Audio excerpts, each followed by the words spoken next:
Now, Nadia, you initially wondered whether you were overreacting, you being an overprotective parent. What was the reaction to your video when you put it out there? Well, I mean, we just couldn't believe it because Maddie and I just had this conversation. I said, well, let's put this out as a bit of a warning on Facebook, and you know, because this is important, and it's just gone insane right across the world. People are watching it, which just goes to highlight how worried we all are as the first generation of parents on how to navigate our children through. This is the world we have now with social media. There's no point of saying, OK, you can't have this and you can't. I'm taking your phone up, because then, as Maddie said to me last night, didn't you, with your boyfriend, they said, Mum, if we're not on social media, we're not part of the group. Yeah. I have to say, I'm glad Maddie was there to tell everyone about it, because Nadia was going... Because I still don't understand. Well, a lot of people are like that. But I think that's... I mean, one of our friends said, didn't they, that they were panicking about whether their child was on ghost mode or not, which is what turns the location services off. So she had to get a 16-year-old to come from next door to have a look at a 13-year-old to see if it was OK. Well, one of the things, obviously, Snapchat has said that it's actually off and you have to opt to turn it on. Yes, and that is true. That is true. But for Maddie, that wasn't the case. Where you sort of felt you don't quite know how, but you didn't. You weren't aware that you'd opted in, were you? No, I wasn't. So Snapchat automatically updated on my phone, and this was the same case with three of my other friends. But with like Instagram and a few other social medias, I had to actually go and update them. But I didn't do this with Snapchat, so I didn't know that my Snap Maps was on. How did you find out? Well, I was with my friend and he was kind of like, oh, have you seen the new update Snap Maps? I was like, no, what is it? And he showed me how to do it, which was the zooming out. And I was really shocked. I was like, no, I didn't know I even had this. And then I could see what my friends were doing. Right. That someone was listening to music, where they were, what road they were on. Who was with who. Who was with who. One thing, that I'm a mum of teens, lots of teens in our house. And while I sort of take on board, you know, people might go, well, stalking isn't going to affect us because it's only our friends that see where we are. One of the things that sort of worries me is you can really easily feel excluded if you can see that all your friends are they're all in a park, but you've not been invited, or people are up to whatever and you're not being part of that. Surely that's a way of bullying other children or making them feel excluded in some way. Yeah, because well, some of my friends say that when they're out with their friends, they turn off their ghost mode so that the friends that weren't there can see what they're doing. And in a way, it is bullying. Well, that's the thing. I mean, Snapchat, they've given us a statement, obviously, and when you go through it and they say it's entirely optional, which is true. You can switch it off, which is true.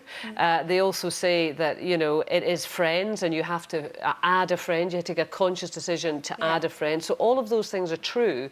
But I guess, and we've spoken about this too, Maddie, is when you put that into teenage world, it doesn't always work that way, does it? Yeah, no, it doesn't. Because we obviously don't read all of the details and the terms and conditions when it comes through.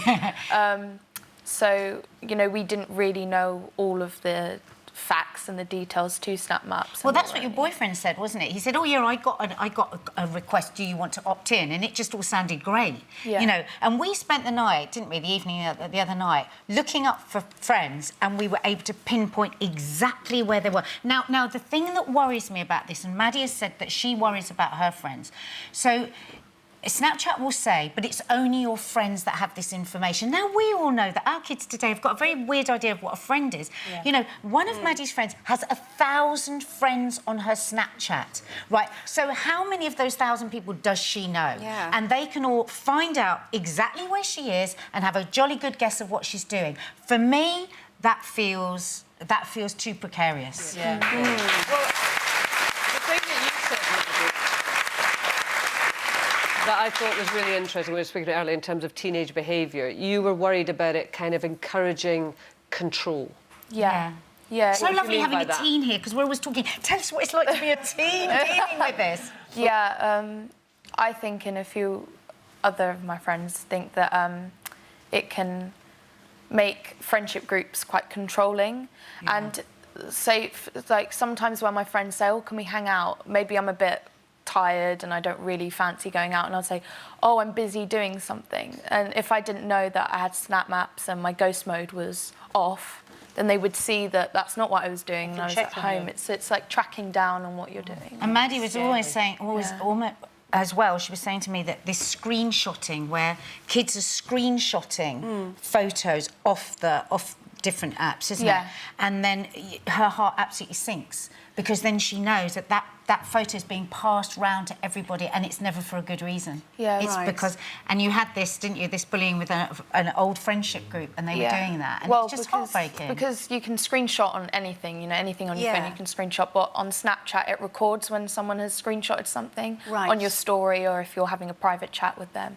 And in my old friendship group, I was bullied, and for my appearance and how I looked. So gorgeous, absolutely beautiful. So if I posted a photo of myself or with someone, I would get screenshots from people in that friendship group. And so you knew. And your immediate thought is that's being spreaded around. Do you know, you are right, Nadia. It's great to actually have a teen here. Oh, look at you. I just don't like it. To explain this, because we can talk hypothetically from a mother's point of view, but it's really brave of you to come on here to talk on a live national TV show. And actually, it's very brave, because a lot of her friends have been saying to her, thanks, now my mum's put my phone on ghost mode.